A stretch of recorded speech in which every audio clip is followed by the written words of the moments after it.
Hi, everyone. This is Yurii from ORIL, and this is our Innovation Blueprint podcast with ORIL. And today we have our next guest. He is awesome guy, and his name is Trevor Henson. Almost awesome. So, Trevor is a big deal in the real estate world because he's the CMO on one of the oldest companies that we know so far. So he's the CMO in the company that calls Beachfront Property Management. And those folks is already for 25 years on market. And for me, that sounds kind of impressive, especially in the property management, because a lot of things has been changed since that time. And today we're going to discuss all the technologies that those folks are using, those things that they changed or they're planning to change. And basically, we're going to dive deeper into this conversation. So, Trevor, say hi for everyone. Hello, everyone, and hello, Yurii. Good to have you. Good to have myself on, sir. I'm used to being the other way around. Good to have you on my show. Actually, this is your show. Good to be on your show, Yurii. Thank you for inviting me. Yeah. So because it's two of us, that's going to be our show. So please say whatever you want to say in our topic. Absolutely. So Trevor, tell us about yourself. Tell us what do you do in the company, and tell us about the company. What the Beachfront Property Management does. Sure. Well, Beachfront Property Management, as you mentioned, was founded in 1999. Not by myself. It was by Kyle Kazan. He's the founder and my business partner. I came from the property management world previously, though, and I started and sold another property management company, ran it for 10 years, sold it, and then came here about 6 years ago to Beachfront to start their sales, marketing, and mergers and acquisition department, for lack of a better term. So my official title is Partner and Chief Marketing and Innovation Officer. It sounds pretty long. Yeah, it's pretty much a combination of like CRO, CMO, and CTO.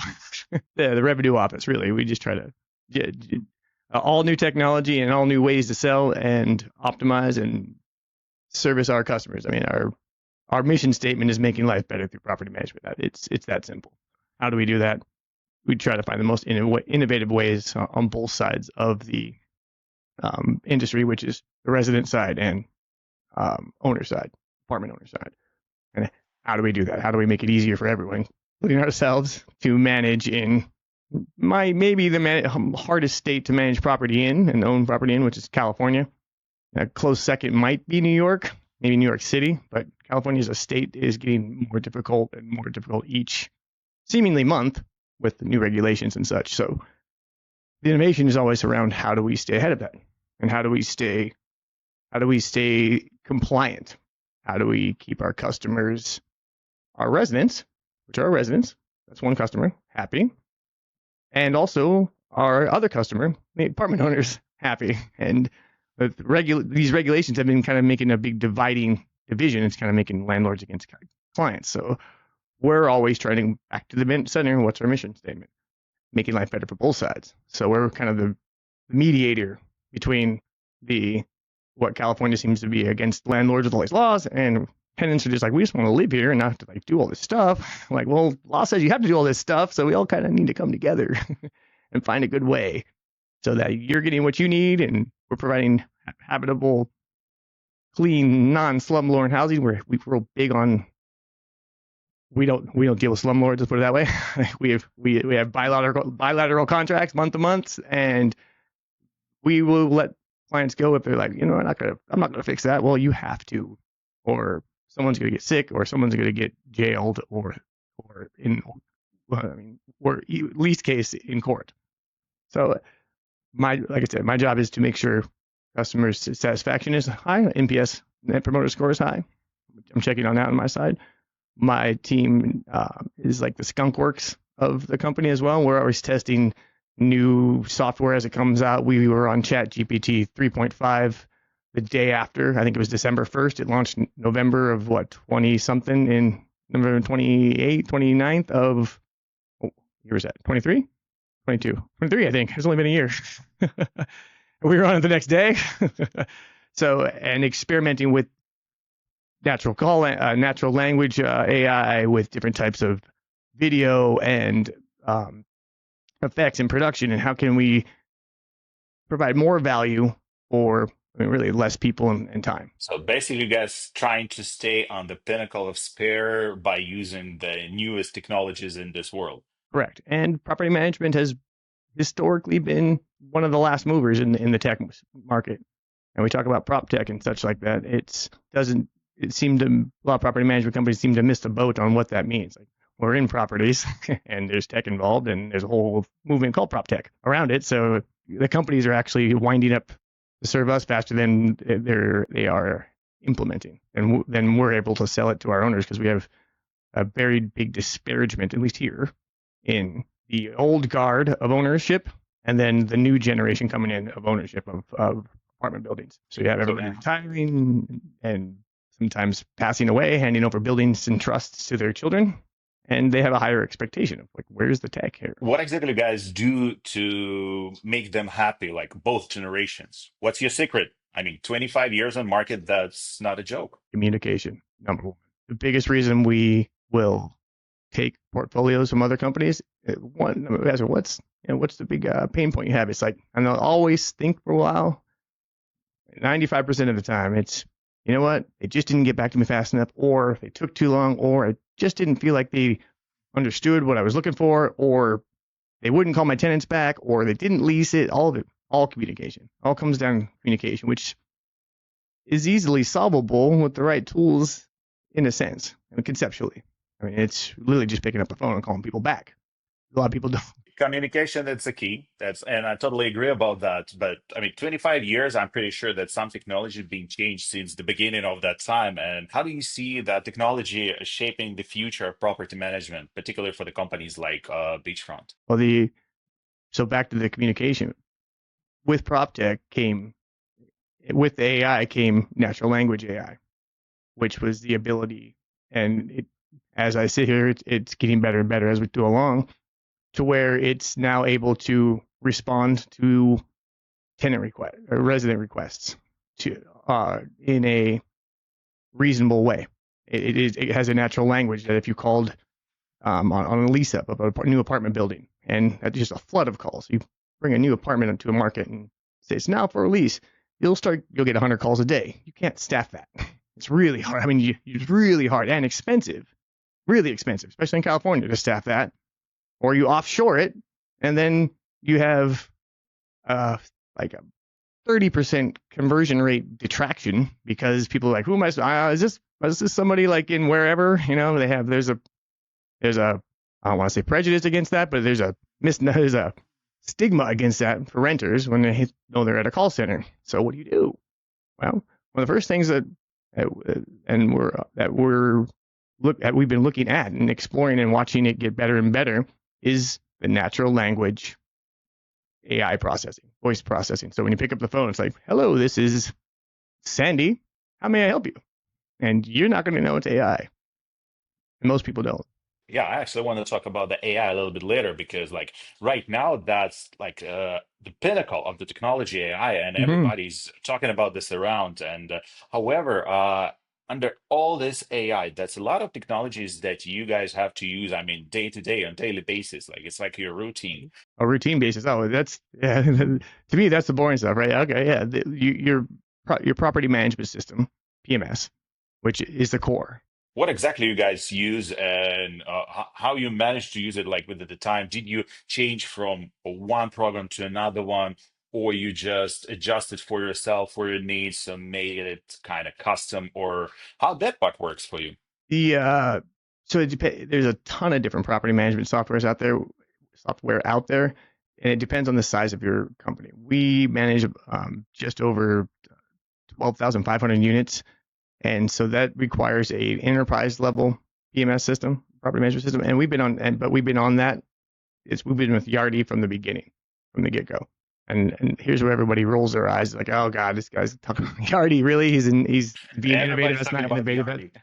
No, it's like that was back from the floppy disks when you put in 20 into the desktop. You know, I mean, it's that far. And yes, it is that old, but that also gives it credibility, and it knows the industry. Yardi's still private. Our CEO has conversations with Anant Yardi, the CEO and founder of Yardi, to fix things sometimes when it comes down to it. Yardi has been able to grow and it's not as user friendly. It's a high learning curve.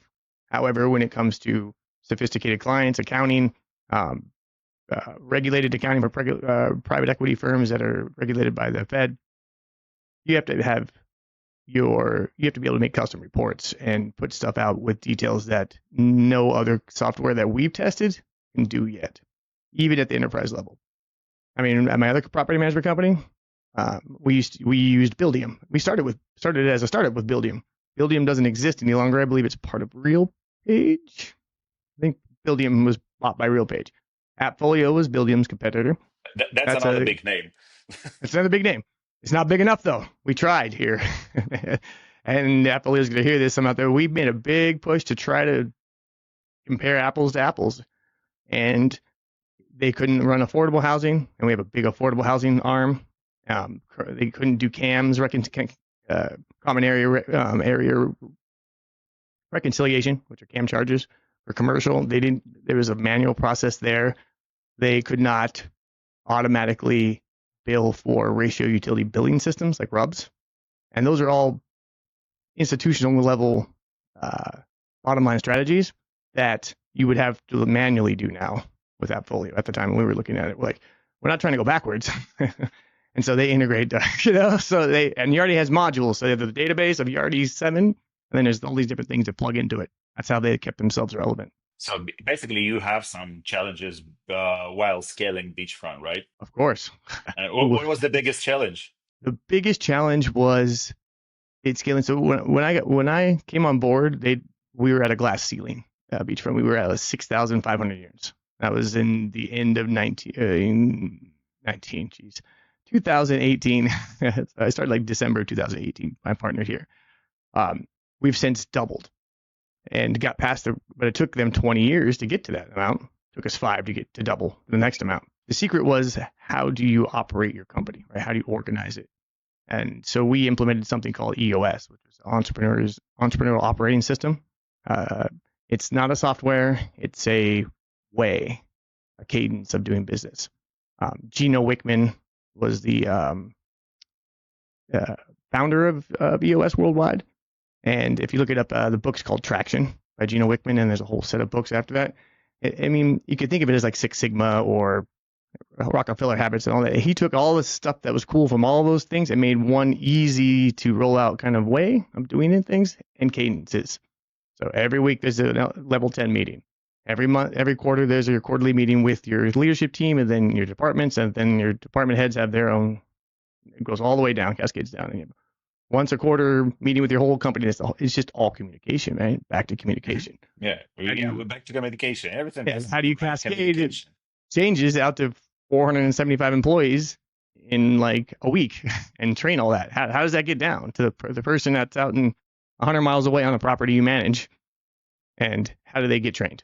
And how do they know? How do you keep them connected? You've mentioned that you doubled the size of the company, like your clients, just in 5 years. How do you think? Is that some specific number from which point it it will get easier to get a new customers? Let's say, like, we are going to a lot of different conferences all the time, and we see a lot of different startups there, and property management field too.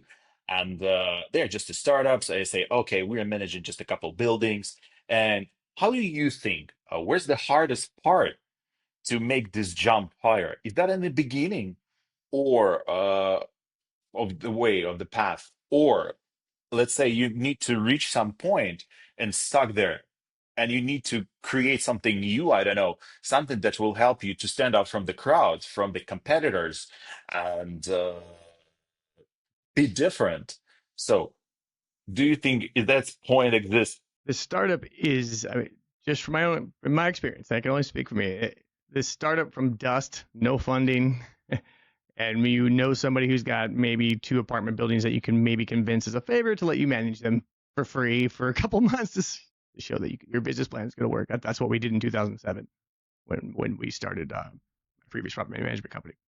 We wrote a business plan. We were business school majors, and we're like, well, we got to be able to do something better than what we see out here.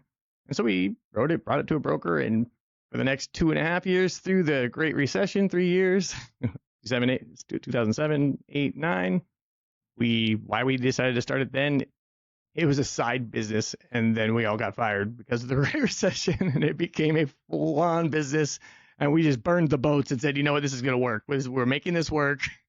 We don't know what we're doing, but we were making this work. So I was fielding the phone calls, the leasing, I was accounting, I was HR, you name it, we were doing it.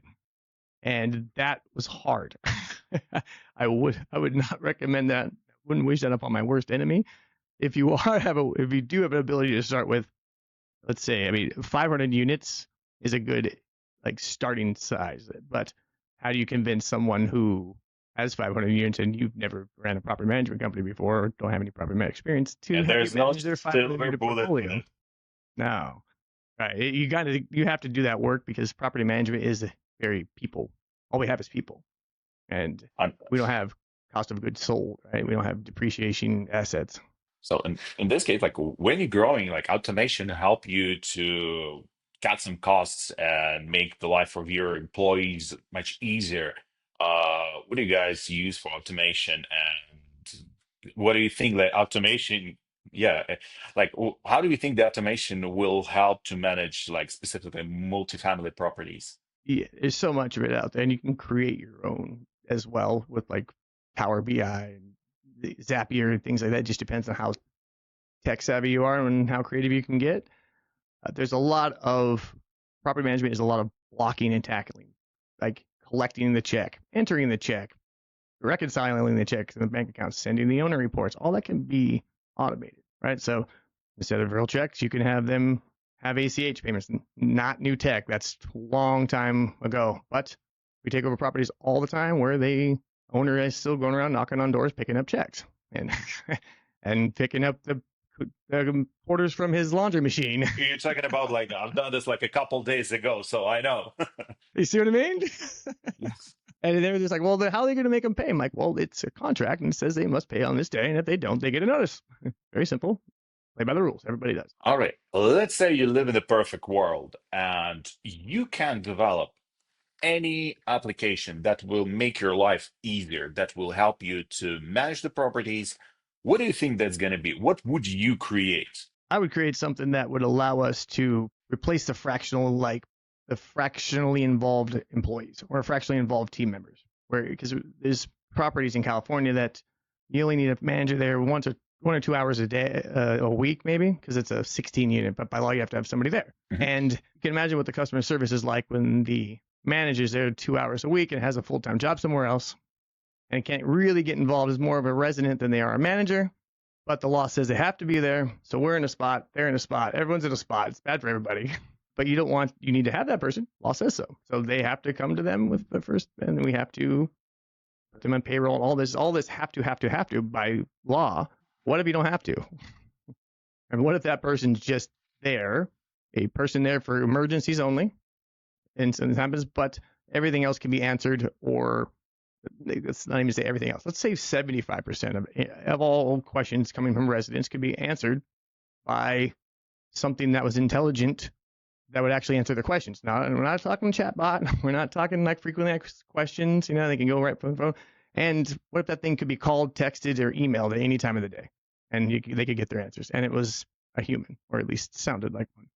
I mean, the thing we're looking for is here almost. It's getting refined, but like the unlimited person that doesn't have overtime, doesn't get tired, doesn't have. So, and now we're getting back to the question regarding the AI. How do you think would the AI replace these people, or if not now, I mean, like in the near future, maybe in the years, like in a few years? How do you see that aspect, and how do you think AI will be able to help you to manage that problem that you've mentioned?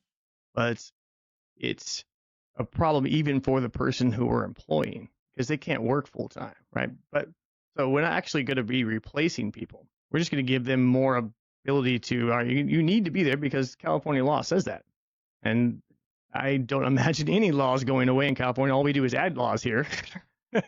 We never get rid of any.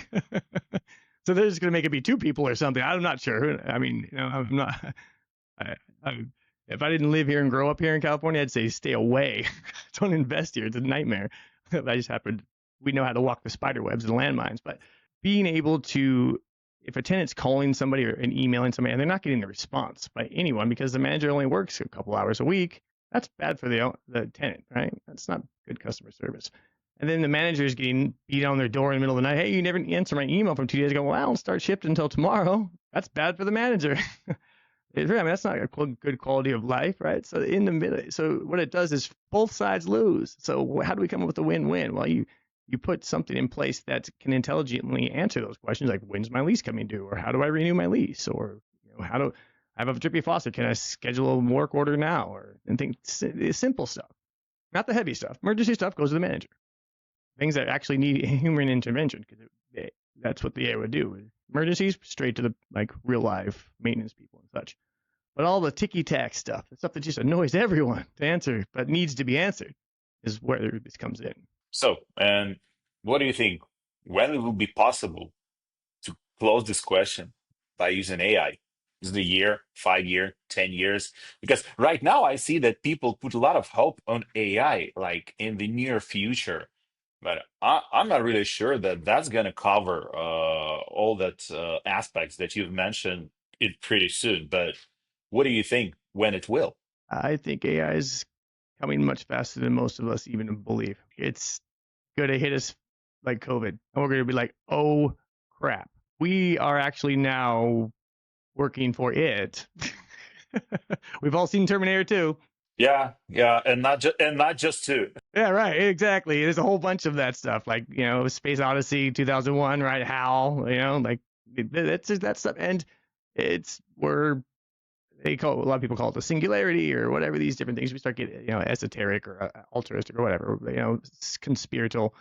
All I know is we've been not even playing, we've been actively using AI to check content, to draft content as a rough draft, and it's sped up our time, and it's learned from the first time a year ago that we used it to the stuff we use now. We're having to revisit it, relook this content, and make it better, and it does. And it's gone from what they called it, like an 8, 6, or 7 or 8 year old super intelligent child, and now it's about 10 or 11 years old. And it's compounding. The more people use it, the smarter it gets, and founding compounds. I mean, it's Parkinson's law, or no, Moore's law, right? But So even more it's so, learning it's model. Moore's law is computer chips. This isn't even Moore's law. Or if you actually look at the founders of the AI, they can't even quite tell you exactly what's going on. They're just like, it works. It's getting better. Elon Musk is afraid of it. You read his biography. He's like, we need to get neural links so we can attach ourselves to AI so we can still compete against them. I'm like, what? That's in his bio. If you've read that book, I was like, That oh guy my has god. a lot of crazy ideas, but some of them But I work. mean, So let's see what's he's gonna a happen next. genius. I mean, what do you say to a genius, right? Like you take his heed, at least you don't take it for granted. He's doing something. I mean, he's done a lot of crazy cool things. And if you read his book, it's not because of for money. Not for money at all. He's actually on the spectrum. He just wants to get to Mars. And all this is for it. How long? It's really hard to predict, because a year ago I would have said this is like it's going to take a while. This is good for, content creation and checking grammar and things like that. Now it's talking to us sophisticatedly with dialects and intonations and inferring things, making suggestions. What's another year going to look like? And if let's say we're not talking about the AI, okay, let's say for the next decade, AI will definitely will grow and replace a lot of people from their jobs, which is maybe not really good, maybe good. I don't know. Well, We'll it's see. not. I wouldn't say the people. I'd say the tedium, so they could do something better. Because property managers, they're a special type of uh, team member, where it's like you have to want to live where you work and build communities and do that kind of stuff. That we need that. We just need them working on getting to know their tenants, dropping off gifts and things, and community building, not taskmasters, right? That's where they can use their intelligence and personality and human touch, actual in person. That's what AI doesn't have. AI doesn't have IRL in real life. It's not there. That's the big gap. So yeah, if not AI, how do you think? What kind of technologies do you think will define the next decade? The technology that is going to be AI enhanced, because AI is just, you use that word for everything, but imagine something that's infinitely smarter than us analyzing a property and telling you what you could do better. And you make these couple micro adjustments. Charge less here, do this here, do that here, and you'll make this much more.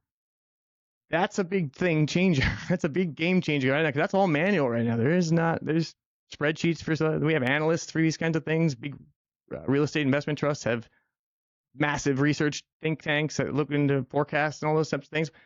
What happens when that becomes consumer grade, right? Then it levels the playing field on everybody who's got all this money to research and forecast. To everybody can invest. So now we can make it a little more fair, perhaps, right? So it's like not just the people in the know that can know. Everyone can invest on their own by taking a look at what's out there, and they don't have to have a huge amount of money, or they can explore what real estate looks like in different places. And so it's not just stock market driven. It's not just if you have a good connection to somebody who can raise money, et cetera, they can actually learn and perhaps buy things on their own. It helps with, in my opinion, like the American dream. That's always what it is, right?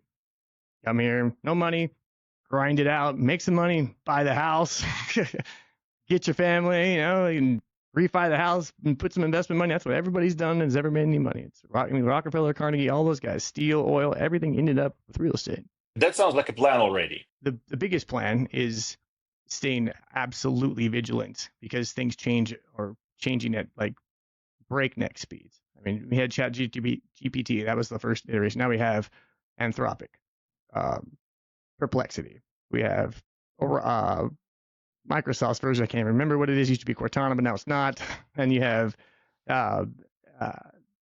Google's. I can't even know the name. They got Google on this, Microsoft in this. There's Anthropic, which is its own. And there's like Grog, something like that, and 100 different spin-offs of AI that are their own large language models that have been in the works during what we called what's being called the AI winter, which was the last like 10 years, or maybe even 8. A lot of the startups I see now that are actually working with these things have been alive for 5 years, 6 years, programming these models, and suddenly they've come alive in a sense. So there's been an AI winter, and now they're coming out of winter, and there's all these models everywhere, like LLM, large language models that work. Like, how the heck did this happen overnight? Well, there's just a tipping point. They all kind of came to fruition. Yeah, AI definitely coming into our lives, and in the property management, definitely too. It's the small step by step, but still, it's going there. You don't have to go full AI. When I say AI, it's broad, right? You could use AI for your communications. It's just the idea that something can be optimized, something can make your life easier and cut your costs, and basically do a lot of things that will make your life better. And talking about that, how do you think for the companies like yours, that your guys not a small company, um, is it worth to build a team who's gonna build a solution for you, or it's worth to collaborate with some teams that knows what they do and just provide you with a solution? So you're gonna not gonna build a team, you will build a solution by using some teams. Are you agree with that statement? Yeah, absolutely, Yurii. I mean, I was a computer engineer for exactly half a semester at USC, and I was like, this is for somebody else. I'm going to go to a business major and hire the computer engineers. It's not my bag. I know what needs to be done. I can make the plans. See back there. That's how I think. But the computer and bringing it down, we're not the experts in software, right? We are real estate. We're experts in real estate, specifically investment, multifamily real estate. We're not experts in software, programming, even AI. We're just users of. So I would personally, I would never recommend that to anyone here, because what we're working with, like I said before, they're already 5 years ahead. So we could like try to spend those 5 years. We can't copy it. We have to train it from the beginning. Somebody's done it. They're doing it and continue to. Eventually, AI will be able to program AI, and then maybe you could buy some software that can, hey, build me a large language model for renting apartments or property management. Maybe. And that's pretty far. I don't want to say pretty far off. It's further off, but that gets real scary when that hits. Anyway, we might be thinking about a lot more things when AI is creating AI. So Yeah, so and let's say not we are not talking about the AI right now. What is the next steps for growth for the beachfront? Are there any exciting plans that you're willing to share, or maybe? we literally just yesterday got out of our 2 day strategy planning for the next 5 years. Our 5 year outlook, 3 year plan, 1 year goals, and then quarterly rocks is what we set. That's through EOS that we do these things. And on that, I can share with you, it's like once you're at our size of company, the easiest I could sell to one owner who wants to sell 3,000 units, or I could have 3,000, or 300 conversations with people who have 300 unit buildings or 100 unit buildings. What's easier, right? So for us, we have the track record, but again, it's a track record because who wants to sell to a first time buyer? That's kind of hard to do so. But that is our highest and best use of our time is to seek acquisition. At the same time, we are marketing to, because this is California specific, right? Because California's, we can't move rents much because of statewide rent control. How do we focus on bottom line strategies? How do we make the properties run more efficiently? And now, even if you took AI off of it, right? Any kind of, you can still have automation. I mean, through Yardi, we have automation, simple workflows.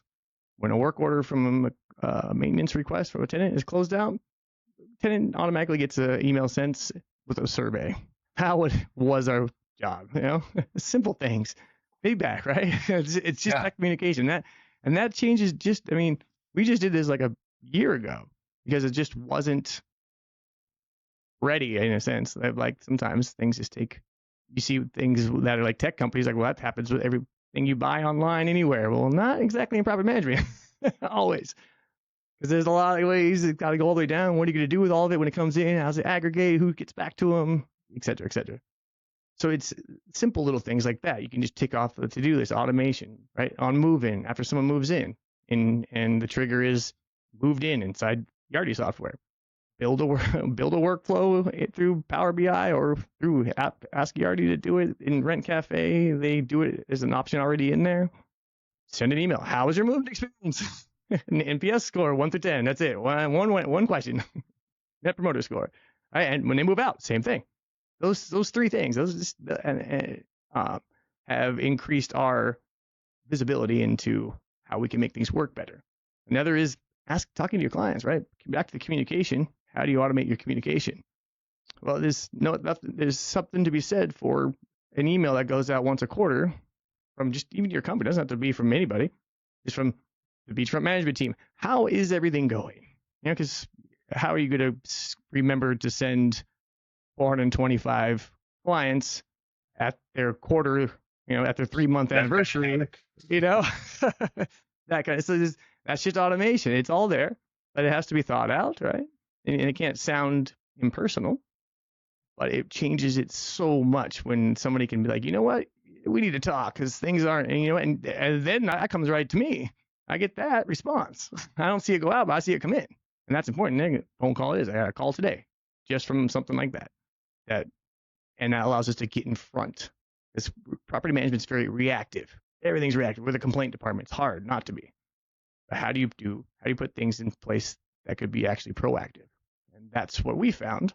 And one of the things is like kind of my department's charge of doing is coming up with those ideas. Like, how can we automate and not sound cold? How can we make things efficient without decimating our team? We don't want to cut team members. We have to have team members at Capital. How do we just make it easier for them, make their lives better, so that they can work better? It's happier people being happier clients. No, hands down. If your team's happier, clients are happier. It works both ways. Happier tenants all the way around. So, and getting rid of the stuff, the crap, like nobody wants to do.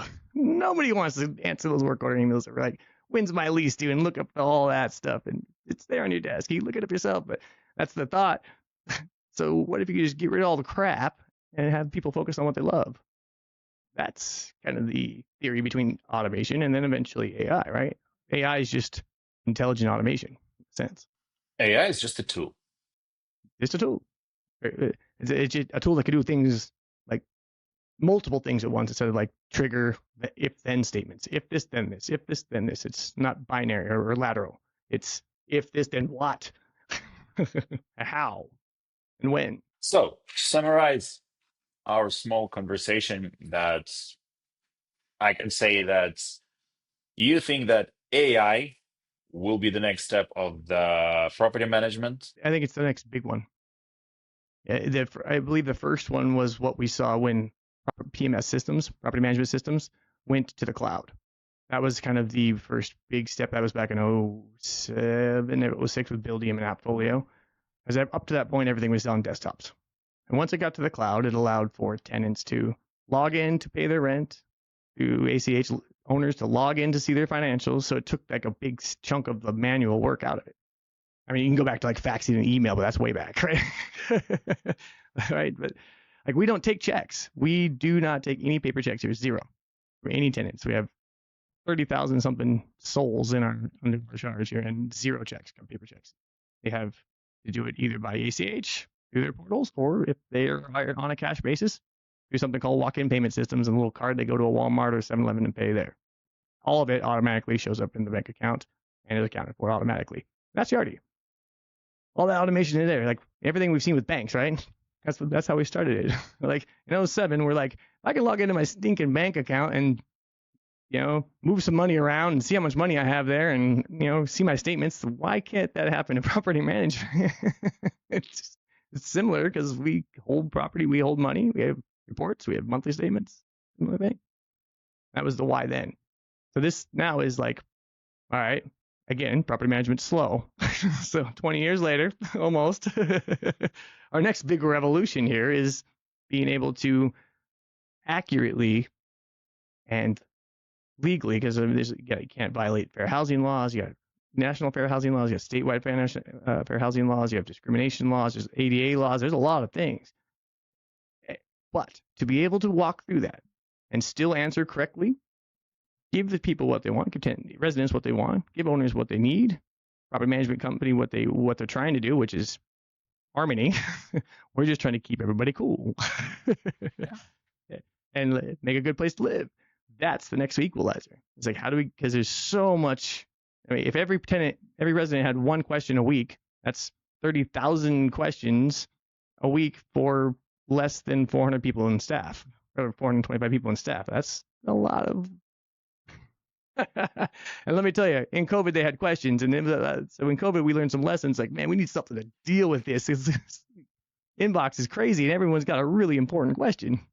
So maybe that was a spark or shift, but like if we can find a way, as soon as it comes out, we're going to test it for better or worse. And we have, and then the caveat is we have been testing it, and we've been testing it for the last 8 months and in the wild, in the real world. And it's been nothing but successful. So make it simple.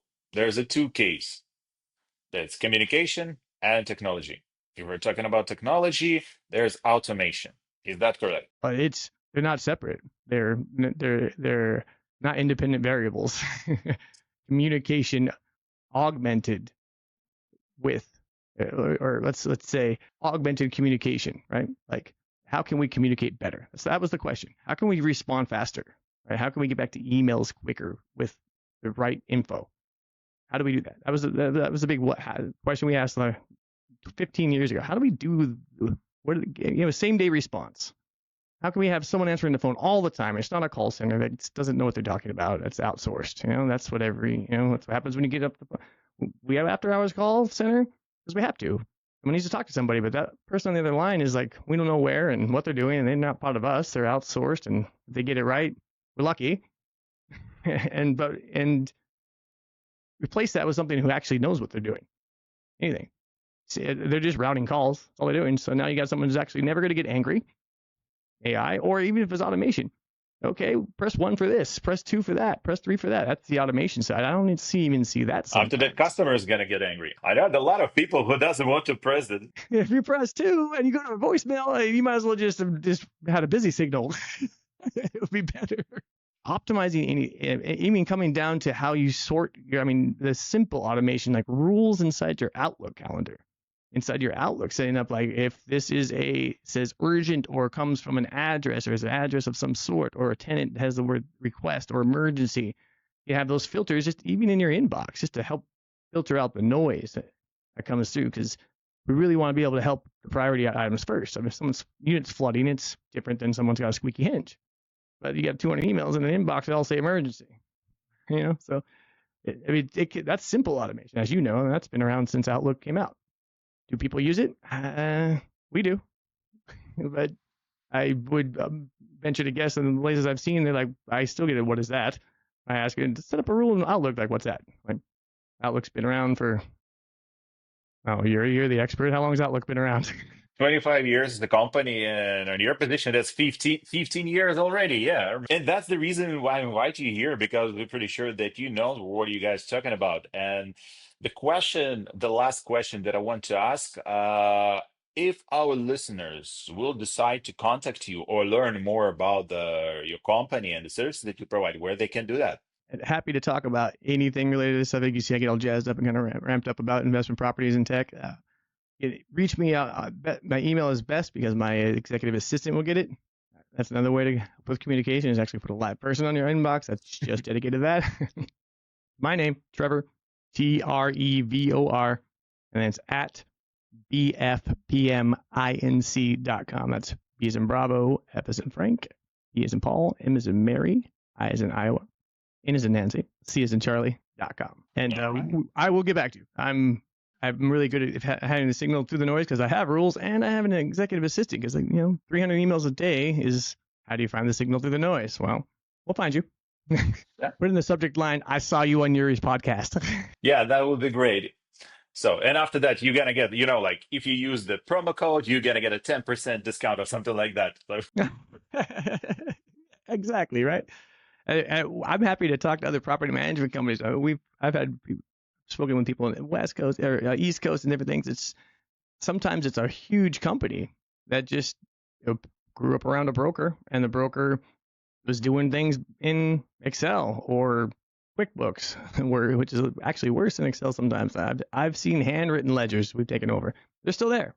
It's still happening. We have them some framed up here in our office, just handwritten general ledger, credit, debit, like income in, income out. Like, wow, and that was the up-to-date rent roll and P&L statement. And there's so much more. And just even automating financial statements, like have a way to send an email once a month with the financial statements, and how you doing? Here's your statement, or here's your weekly war report. We call it weekly action report. We have all these things automated at the moment.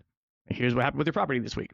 Here's what happened, and here's your monthly statement. Here's your year-end statement. That's all. It's the reminder is automated, because that can't quite be yet, because you have to reconcile that and review it. You don't want just the system sending out stuff that's not reconciled and something's wrong, crazy, then you create more work. So that's not there yet either. There's no systems, there's no check. It still has to be looked by a human. But hey, this is due in on your dashboard. These reports are coming up. That can all be done now through even private, making simple apps do so. Integrations with everything integrates in Outlook, and that Microsoft 365 now integrates itself with Power BI. We got dashboards in here that power our KPIs that come from a report from Yurii. That's automatic. It took us a year to build it, but an automatic report goes to an email address, and that email address is attached to the dashboards. The dashboards go into Power BI. Power BI puts a full screen of programming graphical interface of all of our KPIs down to each person in the company. And that has to be built. It still has to be very much built. And that's like such a game changer when our clients come in and see that, and like, yeah, everybody's got a number. They hire, fire, promote, and punish themselves based on their numbers. Hey, Trevor, first of all, thank you for sharing all your thoughts, all your ideas, and your vision of the future of the property management. So, folks, our listeners, thank you for watching this podcast. Thank you, Trevor, for being our guest. Let's Welcome, stay in Yurii. touch. Yeah, and I appreciate Absolutely. everything that you shared today with us. And I'm pretty sure that in the near future, potentially we can work together, because we work in automation. You guys need automation. Everybody needs automation. So Everybody needs automation, whether they know it or not. Yeah. Even if they don't know about it, they need it. Even if they don't know about it. That's the thing. I think that's the big piece missing is they don't even know what's available. So that's why we're here discussing this question. So, Trevor, thank you one more Exactly. time. Thank you for joining You're welcome, and Yurii. have a great day. Ciao for now. Thank you, sir.